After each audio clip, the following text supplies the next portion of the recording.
Kasih karunia dan damai sejahtera Allah Bapa kita dan anaknya Tuhan Yesus Kristus menyertai saudara. Amin. Shalom saudaraku yang terkasih, di dalam nama Tuhan Yesus Kristus senang bisa menyapa saudara di tempat saudara berada hari ini dalam dimensi yang berbeda, tetapi dalam dunia yang sama. Sebagai insan yang diciptakan untuk Tuhan, sebelum melakukan rangkaian aktivitas kita pada hari ini, marilah kita mengawalinya dengan memuliakan Tuhan lewat pujian kita dan mendengarkan firman Tuhan.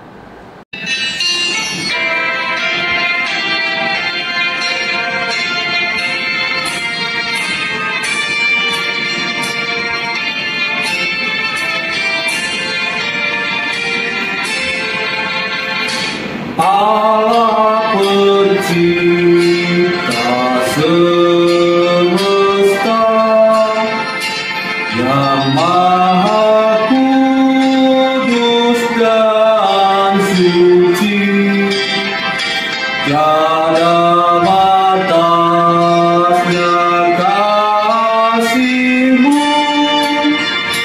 yang Kau beri.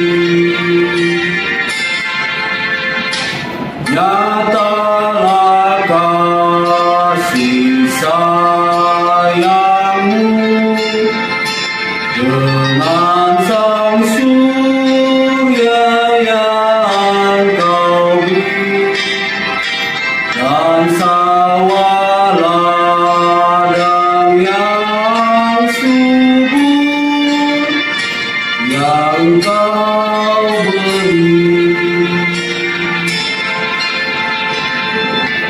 Shalom. Pembacaan firman hari ini diambil dari Kisah Para Rasul 14 ayat 17.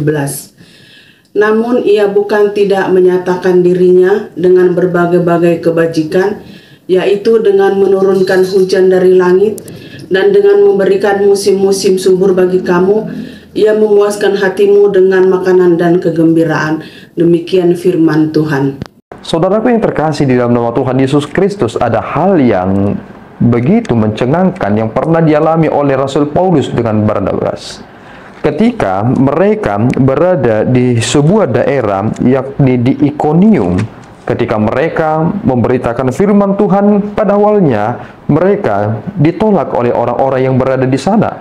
Tetapi pada suatu waktu ketika Paulus menyembuhkan seseorang yang sudah lumpuh, tiba-tiba dia bisa berjalan. Tiba-tiba orang-orang yang berada di sana menghampiri Paulus dan juga berkata kepada mereka bahwa mereka adalah Zeus dan mereka adalah Hermes. Barnabas disebut sebagai Zeus dan Paulus disebut sebagai Hermes.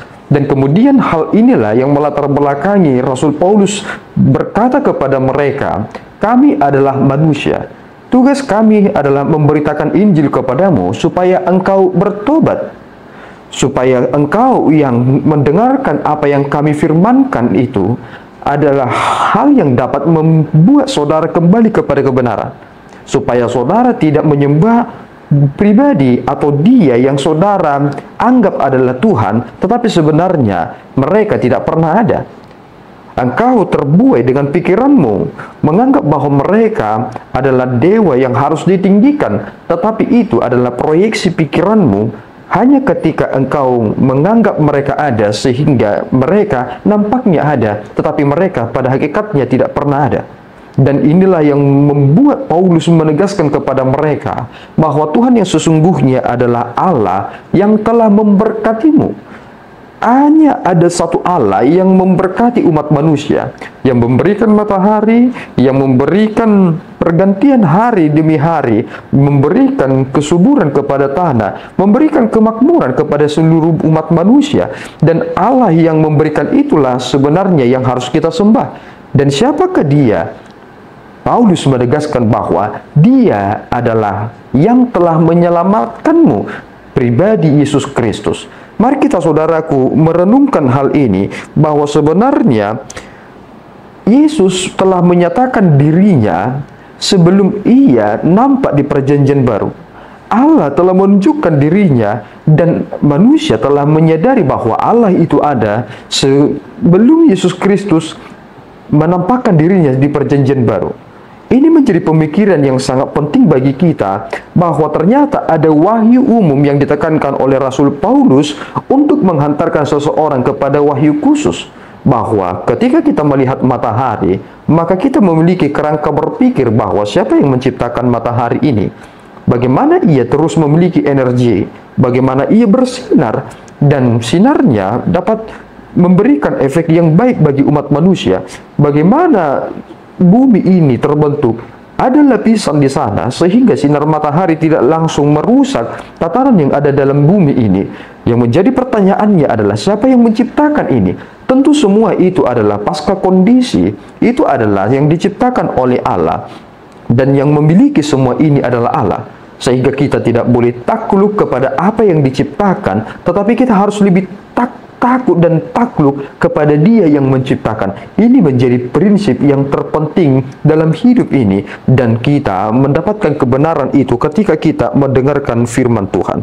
Oleh karena itu, saudaraku yang terkasih, jika kita merasakan panas matahari, melihat bagaimana pergantian musim itu terjadi, merasakan bagaimana tiupan angin itu, maka kita harus langsung berkata, ini adalah yang diciptakan oleh Allah. Semua ini harus membawa aku kepada sebuah perenungan bahwa Allah harus aku muliakan. Mari memuliakan Allah, karena Allah telah menyatakan dirinya lewat apa yang telah Ia ciptakan. Dan hal yang terpenting adalah Allah menyatakan dirinya secara khusus dan bersifat eksklusif, yakni di dalam pribadi Yesus Kristus yang menjadi daging, firman yang menjadi daging dalam inkarnasinya. Tuhan Yesus memberkati kita berdoa. Ya Tuhan, kami bersyukur atas berkat-Mu. Terima kasih Bapa, Engkau telah membawa kami kepada perenungan yang penting ini, bahwa Engkau telah menyatakan pernyataan yang tegas kepada seluruh umat manusia, bahwa Engkau memiliki keberadaan yang sungguh-sungguh ada, bukan karena diadakan.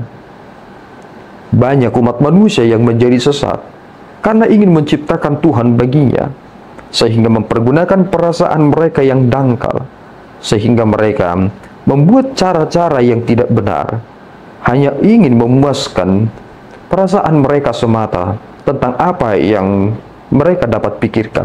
Tetapi Engkau adalah Allah yang tak terselami, yang menyatakan kemuliaan-Mu kepada kami lewat hal-hal yang tidak dapat kami pikirkan.